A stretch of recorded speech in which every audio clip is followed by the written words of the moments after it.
Então, muito próximo dessa concepção de escolarização, a gente tem uma desqualificação do professor, que é o segundo elemento que eu queria destacar. Com relação a essa desqualificação do professor, ela é bastante explícita. Então, a afirmativa constante de que nenhum pai é obrigado a confiar no professor. Então, eu vou mostrar um outro vídeo do mesmo debate para vocês agora, no qual isso é dito explicitamente. Dificuldade de lidar com isso. Às vezes eu imagino que nós estamos dizendo que os professores são monstros. Eu estou deixando, então eu não acredito naquele profissional que se formou para falar sobre preceitos éticos com os meus alunos. Eu pergunto, que obrigação um pai de família tem só para encerrar, de confiar? Eu acredito que um professor deve estar preparado. Então. Um professor deve estar preparado não só para propor um tema, mas para ter uma intervenção pedagógica imediata num momento de preconceito, de discriminação, de homofobia. E aí nós precisamos confiar nos profissionais que são formados no Brasil. Por favor. Não, nenhum pai é obrigado a confiar num professor. Nenhum pai. O professor, quando fecha a porta da sala de aula, ele é o dono do espetáculo. Se esse professor tiver uma boa formação, tiver bons princípios, sorte do aluno. Mas e se não tiver? Como saber? Não é verdade? E há uma infinidade de pessoas que são mal preparadas e cujos valores, eu nem entro no mérito se são bons ou ruins, mas não coincidem com os valores da família. E a família tem direito, por lei, a dar a seus filhos a educação moral que esteja de acordo com as suas próprias convicções. Eu quero dizer o seguinte, aos pais que estão me ouvindo aqui, se sentirem que os seus filhos estão recebendo orientação moral que conflite com a orientação moral que você, pai, dá na sua casa, pode processar esse professor. Eu digo isso, você tem direito a dar aos seus filhos a educação moral que esteja de acordo com as suas próprias convicções. A lei garante esse direito. E os professores, tomem cuidado, sejam prudentes ao tratar de certos assuntos, porque eles podem até involuntariamente, acabar criando uma crise maior ainda num setor que é crítico para o Brasil e no qual nós esperamos tanto. Então, na fala desses dois debatedores, a gente consegue perceber duas lógicas bem diferentes. A pedagoga Silvia Moraes, se eu não me engano o nome dela, ela parte de um ponto de vista de uma lógica profissional, ela vê o professor como detentor de um saber profissional, então capacitado para realizar qualquer intervenção pedagógica que julgue necessária. Ele não. Ele parte de uma desqualificação do professor. Nenhum pai é obrigado a confiar no professor. Ele fecha a porta da sala de aula e ele faz o que ele bem entender. E eu questionei ele no debate do Canal Futura, mas eu perguntei, mas os professores não são formados em universidades reconhecidas, certificadas, para formar isso? Ele falou, isso não existe. Então, essa é um pouco a lógica que eu estou querendo construir com vocês, né? É uma desqualificação do professor e um outro modelo. E aqui é interessante que quando nós estamos falando sobre essa lógica de desqualificação do professor, ela se aproxima muito de uma lógica que a gente poderia chamar de uma lógica de mercado, que é pensar a educação como uma relação entre alguém que está prestando um serviço e um consumidor. E isso é explícito. O Miguel Nagibe afirma com todas as palavras que a inspiração do projeto Escola Sem Partido foi o Código de Defesa do Consumidor. Vou mostrar para vocês agora outro vídeo. O nosso projeto ele foi inspirado no Código de Defesa do Consumidor. O Código de Defesa do Consumidor ele intervém na relação entre fornecedores e consumidores para proteger a parte mais fraca, que é o consumidor, o tomador dos serviços que são prestados pelos fornecedores. Da mesma maneira, a nossa proposta ela intervém na relação de ensino-aprendizagem para proteger a parte mais fraca dessa relação, que é o estudante, que é aquele indivíduo vulnerável que está se desenvolvendo. Então ele afirma com todas as letras, com todas as palavras necessárias, eu vou pular isso aqui, não dá para enxergar, que o projeto é baseado no Código de Defesa do Consumidor. Então é uma tentativa explícita de pensar a educação como uma relação de consumo. E aqui é um comentário dele nas redes sociais, incentivando membros do Defensores da Escola Sem Partido aí num debate no qual eu ia falar, e no qual eles iam se espalhar pelo auditório para fazer opressões à minha fala, só que eu estava vendo tudo e copiei tudo. Ele coloca assim: valeu, pessoal, não podemos ficar de fora desse debate, afinal nós somos os consumidores dos serviços prestados pelos professores. Aliás, na média, um serviço de péssima qualidade. Somos nós que pagamos a conta. Estou à disposição para orientar no que for necessário as pessoas que decidirem comparecer ao evento. Então, está dito, o professor é um prestador de serviço, na maioria dos casos, ruim. E aqui a questão dos valores, voltamos a eles. Ele disse que, no mesmo debate que a gente acabou de ouvir, que o professor não pode falar de valores. Pressionado, ele diz, talvez os valores necessários à transmissão do conhecimento. Mas ele foi articulista durante alguns anos do Instituto Milênio, escreveu para o site durante algum tempo, e quando ele estava lá, ele escreveu um texto, Miguel Najib, a foto dele, ele escreveu um texto chamado Por uma Escola que Promova os Valores do Milênio. Se vocês procurarem atualmente no site, ele já não é mais articulista, então tiraram a imagem dele, e no lugar da autoria dos textos vinculados a ele nessa imagem, você vai encontrar, não encontra o nome dele, está escrito Consultoria Milênio, alguma coisa assim. Quais são os valores, então, que devem ser ensinados nessa escola que promove os valores do milênio? Tá clarinho, eu vou ler para vocês, que eu já decorei. Propriedade privada, responsabilidade individual e meritocracia. Então fica a pergunta, esses são os valores neutros necessários para a transmissão do conhecimento? Meritocracia é um valor neutro necessário para a transmissão do conhecimento? Eu creio que não.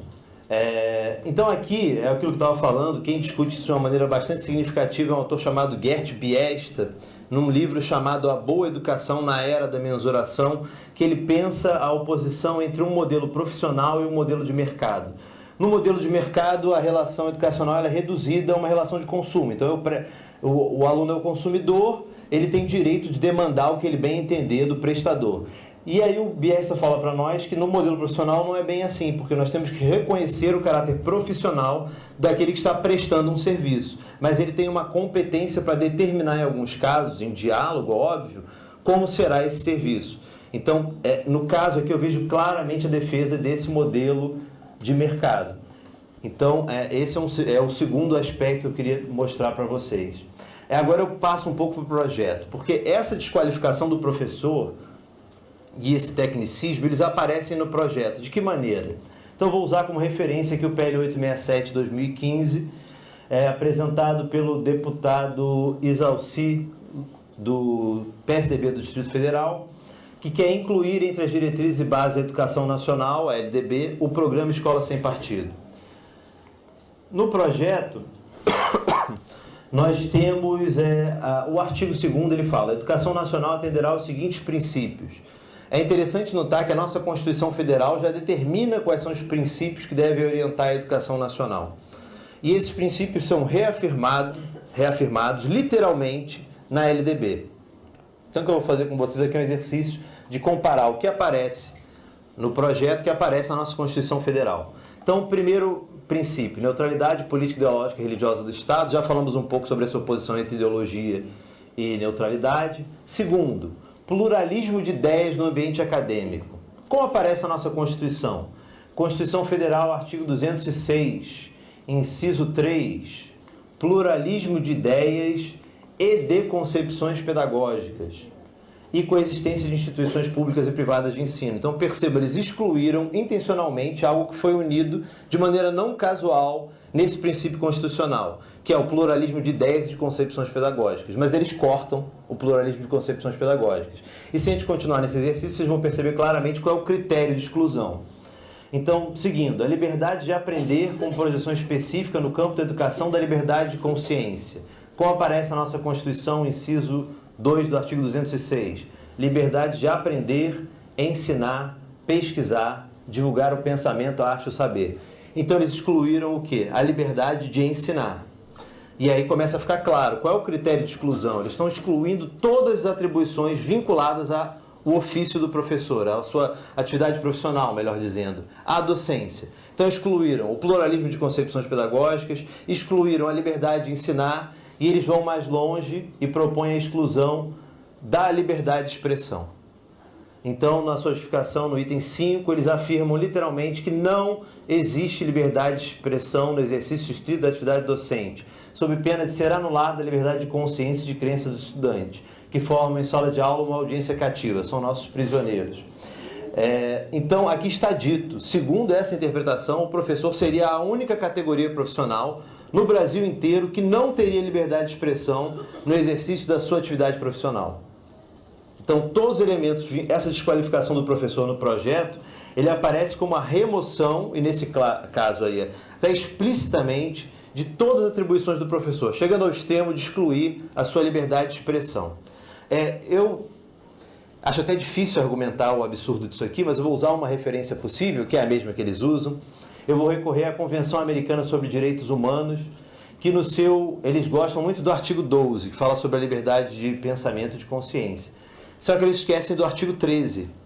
Essa convenção é uma convenção assinada pelo Brasil e outros países da América.